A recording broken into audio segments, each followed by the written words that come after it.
श्री कृष्ण कन्हैयालाल की जय। तो रामायण कलयुग श्रेष्ठ को बताती है, इसलिए बताती है अभाविनो भवसन्ति मुनियो ब्रह्मरूपेण। भविष्य में मनुष्य रूप में पारब्रह्म का अवतार होगा। कब होगा? उत्पन्न है कलयुगे, कलयुग में होगा। है इसकी क्या विशेषता है? उत्पन्न है कलयुगे, तो वो आके अपने धाम का, नाम का, स्वरूप का, लीला का वर्णन करेगा। अभावनो भवसन्ति मनुरूपेण, मनुष्य रूपेण, मनुष्य रूप में आके और परम धाम का वर्णन करेगा। बोलो सत महाराज की जय, श्री कृष्ण कन्हैयालाल की जय। तो कहते यहां देवों ने भी खोजा परम धाम को, परमात्मा श्री कृष्ण को। क्या कह रहे? वेद में सिंध समाया रे साधो, बिंद में सिंध समाया, त्रिगुण स्वरूप खोए तुम इसमें, पर अलख ने गया लखाया। बिंद में सिंध समाया, माया भी बिंद है, उसमें नारायण भी जीव समाया। त्रिगुण ने खोजा कि ये बिंद कहां से आया, ये जीव नारायण रूपी बिंद जीव को कहां से आया। त्रिगुण रूप खोजे, क्या लिखा? अलग कह दिया, तो इसलिए अलग कह दिया, लखा ना गया इनसे। इसलिए प्रणामी किसी देव की भक्ति सेवा पूजा पाठ नहीं करती। की संसार वाले, सपने वाले, तीन ब्रह्मांड वाले, ब्रह्मांड इसमें ही तीन लोग ब्रह्मांड में लगे रहते हैं। अब नंबर आया वेदों का, और जो चलते हैं तो वेदों के ज्ञान से चलते हैं। तो वेद खुद क्या कह रहे? और वेद अगम के उल्टे पीछे, अरे नेति नेति कर गाया, अरे खबर ना पड़ी बिंदु उपजा कहां से, ताथे नाम निगम धरा। तो वेदों को पता चला कि बिंद कहां से आया। वेद अगम के उल्टे पीछे, नेति नेति कर, नेति नेति हमारी पहुंच से परे परे परे, हमारी पहुंच नहीं वहां तक। खबर ना पड़ी बिंदु उपजा कहां से, ताथे नाम निगम धरा, निगम नहीं, हमारी पहुंच से परे है। तो इसलिए प्रणामी ना वेदों के ज्ञान में पढ़ते हैं। अब नंबर आया नारायण का। तीन लोग वाले ओम को ही, नारायण को ही परमात्मा कह देते हैं। और नारायण यहाँ खुद क्या कह रहे हैं? प्राणनाथ जी कलियुग अवतार परमात्मा वही श्री कृष्ण परमधाम वासी। तो उन्होंने क्या कहा कि और फिरे जहां से नारायण। अब नारायण खोज रहा कि मैं कहां से आया। और फिरे जहां से नारायण, और नाम धरा निगम में, और शून्य पार ना कर सके, हटके कहा गम में। फिरे जहां से नारायण, नारायण खोजता जा रहा है। जैसे आगे छत आ जाएगी, ऊपर जाएगी, छत और जाएगी। तो ऐसी सपने की हद है तीन लोग ब्रह्मांड की। तो तीन लोग ब्रह्मांड की हद तीन लोग के अंदर वालों किसी को बाहर नहीं जान देती। नारायण नाम धरा निगम, सुन पार ना कर सके हटके का गम। सुन कहते सपना, इसके कृष्ण जी ने बहुत नाम दिए गीता में। सुन भी कहा है, सपना भी कहा है, माया भी कहा है, प्रकृति भी कहा है, भवसागर भी कहा है। तो सुन पार ना कर हटके का गम। तो नारायण ने कह दिया मैं भी नहीं पहुंच पाया वहां से जहां से मैं आया हूं। तो अब यहाँ प्राण एक शर्त लगा दी, क्या? अब सतगुरु वो है, साधु वो है जो अगम निगम जिन्होंने कहा, और उसकी गम देव है जिन्होंने अगम निगम कहा। तो यहां चौपा जाती है और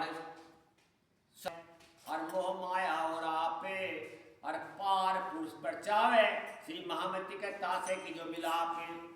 सतगुरु सोइए वतन बतावे, जो हमारा आत्मा का जो घर है परम धाम।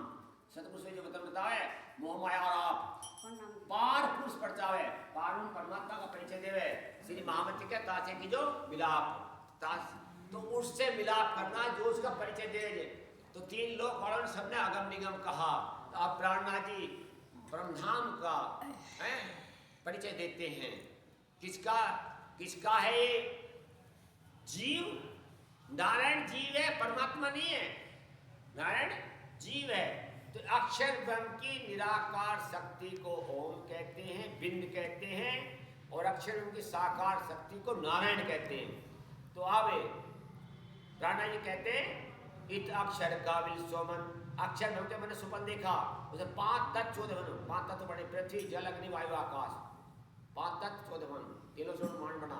या में ओम नारायण मन, अक्षर ब्रह्म की निराकार शक्ति तो बिंद भी कहते हैं, ज्योतिष रूप भी कहते हैं, और ओम भी कहते हैं, और साकार में नारायण कहते हैं। तो ये नारायण जो है अक्षर ब्रह्म का मन का रूप है, और वो 3 लोक के पार अक्षरधाम के अंदर है अक्षर ब्रह्म। तो इसलिए रामायण ने कली को शेष बताया, अब अगम निगम नहीं कहना, अब तो उसकी गम आ गई यहां। बोलो महाराज की जय, श्री कृष्ण कन्हैया लाल की जय। कृष्ण जी ने यहाँ खुलासा कर दिया प्राणायाम स्वरूप में, और आप क्या कहोगे, कृष्ण जी तो विष्णु के अवतार है। नहीं, विष्णु का अवतार कब है, जब रुक्मिणी साथ में और चक्रउंगली पे, जब रुक्मिणी साथ में चक्रउंगली पे, तो उस टाइम पे रुक्मिणी कौन है, लक्ष्मी का अवतार, और श्री कीर्तन के अंदर कौन है, विष्णु भगवान। और जब मुरली हाथ में और राधा साथ में, वो कहां के, परम धाम के, परम धाम के। तो और परम धाम के आप कहोगे, फिर भी बहुत से कहेंगे नहीं कि विष्णु का अवतार है। ले कैसे विष्णु का अवतार है, क्या कहा है गीता में, न तद भास्यते न सूर्य शशांक ने पावक है, यद दत्वा धाम परमम, जिस परम धाम को प्राप्त करने संस्कार लौट के नहीं आते, जिसमें सूर्य का चंद्रमा नहीं, वही मेरा परम धाम है। बोल रहे हैं सतगुरु महाराज की जय। अब तो परिणामी जो है, जो जो जो जो परमधाम की आत्मा है, तो वो जो परमधाम की आत्मा है, वो लेने के बाद में, मंत्र लेने के बाद में, वो किसी की भक्ति नहीं करती है। कृष्ण जी गीता में कहते हैं, कृष्ण जी गीता में कहते हैं, मेरी प्राप्ति के लिए हजारों में कोई एक मेरी प्राप्ति के लिए यत्न करता है, हजारों में। तो आत्मा वो है। अन्य मंत्र तो बहुत जीव ले लेते हैं, लेकिन जीवों को घर का और देवों का मोह नहीं छूटता है। घर का मोह कैसे छूटता है, जब ये शरीर छोड़ते हैं, निज नाम का जाप नहीं करेंगे, वो अपने बाल बच्चों को याद करेंगे, फलाना जितने इधर आओ भाई, ये आओ भाई, ये कहो भाई, उन्हें समझाएंगे, उन्हें तो चक्कर लग जाएंगे। तो अंत मति सो गति, निज नाम लेने के बाद भी वो परमधाम नहीं जाएंगे वे जीव। और अगर निज नाम ले लिया और परमधाम के अलावा और सही छोड़ते हुए या जीवन में देवों की भक्ति करेंगे साथ में, तो वे भी कभी परमधाम, वे जीव ही नहीं जाएंगे। जीव वहां कौन जाएगा, अंत मति सो गति। मैं आत्मा हूं, मेरा घर परमधाम है। मैं जब यहां संसार में आई तो मैं अकेली आई थी, मैं अकेली आई थी, और अकेली मैं जाऊंगी। और अपने कब जाऊंगी, जब जो मुझे निज नाम मिला है, निज नाम को लेते लेते, याद करते करते, अपने सद्गुरु मार्ग याद करते करते, और जब छोटे छोटे की आत्मा, तो वो अपने घर परमधाम जाएगी, वो संसार लौट तो दोबारा नहीं आएगी। तो ये है अंत मति तो गति, जहां की मति होगी वहीं गति होगी, निज नाम लेकर जाने का नहीं है। बोलो सत महाराज की जय। कृष्ण कन्हैया